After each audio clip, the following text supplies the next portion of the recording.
Hello everyone, welcome to Tanu cooking house. আশা করছি আপনারা সবাই ভালো আছেন। আজ রান্না করছি চিকেন পোস্ত। ঘরে থাকা অল্প কিছু উপকরণে আর অল্প মশলায় সবচেয়ে কম সময়ে রান্না শেষ করব। চিকেন পোস্ত রেসিপিটি দেখতে সঙ্গেই থাকুন।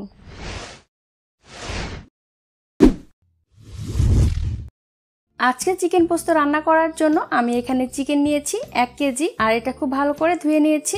এরপরে এখানে আমি দিয়ে দিচ্ছি লবণ 1 চা চামচ, হলুদ গুঁড়ো 1 চা চামচ, রসুন বাটা 2 চা চামচ, আদা বাটা 1 চা চামচ। এবার সবকিছু আমি খুব ভালোভাবে মিশিয়ে নিচ্ছি।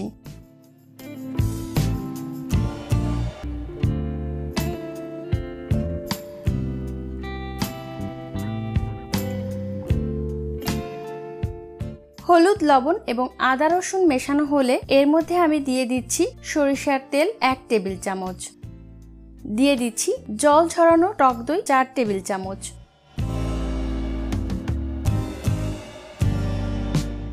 এরপরে খুব ভালোভাবে আবার আমি মিশিয়ে নিচ্ছি।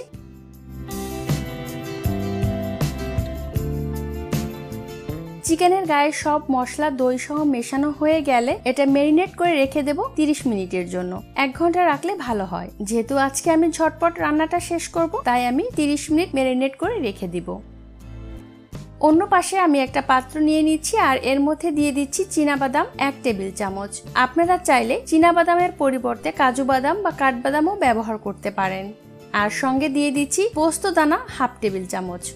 কিছুক্ষণ ভিজিয়ে রেখে এটার একটা পেস্ট করে নেব।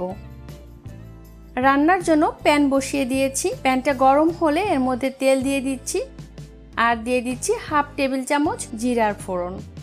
এখানে দিয়ে দিলাম শুকনো মরিচ 2টা, একটা একটু ভেঙে দিয়েছি। দিয়ে দিচ্ছি তেজপাতা 2টা। এরপরে দিয়ে দিয়েছি পেঁয়াজ কুচি 4টি বড় সাইজের, এলাচ 4টি, দারুচিনি 2 টুকরা, লবঙ্গ 4টি। এটা আমি অফ স্ক্রিনে দিয়েছি। এবার এর মধ্যে অ্যাড করে দিচ্ছি লবণ 1/2 চা চামচ, হলুদ গুঁড়ো 1/2 চা চামচ, এরপরে দিয়ে দিচ্ছি ধনে গুঁড়ো 1 চা চামচ, রসুন বাটা 1 চা চামচ, আদা বাটা 1 চা চামচ, দিয়ে দিচ্ছি পোস্ত এবং বাদাম বাটা। এবার এই সব মশলা আমি নেড়েচেড়ে মৃদু আঁচে কষিয়ে নিব। খেয়াল রাখতে হবে মশলাটা যেন খুব ভালোভাবে কষানো হয়। এরপর দিয়ে দিচ্ছি চিলি ফ্লেক্স 1 টেবিল চামচ। এখানে আপনি লাল মরিচের গুঁড়াও ব্যবহার করতে পারেন। আমি বারবার নেড়েচেড়ে খুব ভালোভাবে মশলাটা কষিয়ে নেব।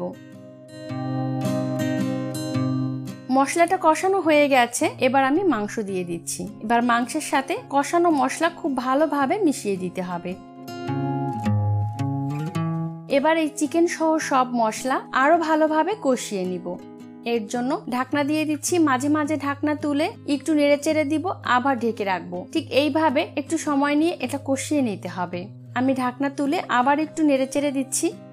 মশলাটা ভালোভাবে চিকেন সহ কষানো হয়ে গেছে। এবার আমি পানি ব্যবহার করছি। আমি এখানে অল্প পরিমাণে পানি দিয়ে দিচ্ছি আর ঢাকনা দিয়ে রান্না করব 15 মিনিটের জন্য।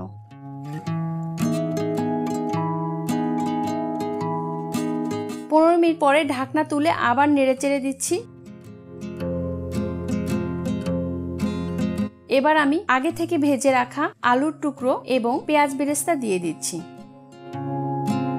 এরপরে আরো 15 মিনিট রান্না করব মৃদু আঁচে।